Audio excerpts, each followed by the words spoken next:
গোপনে বিয়ে সারলেন রূপা ভট্টাচার্য। কার সঙ্গে সাত পাক ঘুরলেন অভিনেত্রী? বিন্দুমাত্র টের পেতে দেননি কাউকে। প্রেমিক অভিনেতা দেবাঙ্ক ভট্টাচার্যের সঙ্গে গোপনে বিয়ে সারলেন অভিনেত্রী রূপা ভট্টাচার্য। জি বাংলার আনন্দী ধারাবাহিকে নেতিবাচক চরিত্রে অভিনয় করতে দেখা গিয়েছে এই অভিনেত্রীকে। তবে বিয়ের কথার বিন্দুমাত্র টের পেতে দেননি কাউকে। অবশেষে সামাজিক মতে বিয়ে সারলেন রূপা। শুধু বিয়ে নয়, প্রেমের কথাও কাউকে জানতে দেননি। প্রেম বা বিয়ে নিয়ে কোনো প্রশ্ন করা হলেই অভিনেত্রী উত্তর দিতেন তিনি একাই ভালো আছেন, নিজের মতো থাকতে পারেন, জীবনটাকে নিজের মতো গুছিয়ে নিয়েছেন তিনি। তবে এও জানাতেন যে পরে যদি কাউকে ভরসা করতে পারেন তাহলে অবশ্যই বিয়ে করবেন। সেই ভরসার হাত খুঁজে পেয়েছেন অভিনেত্রী।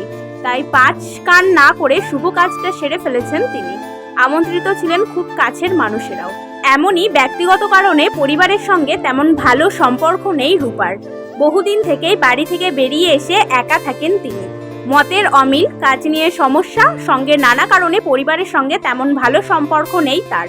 কাজ নিয়েই ব্যস্ত থাকতে বেশি পছন্দ করেন অভিনেত্রী। তবে এর মধ্যে যে মনের মানুষ খুঁজে পেয়েছেন তিনি তা জানতেই দেননি কাউকে।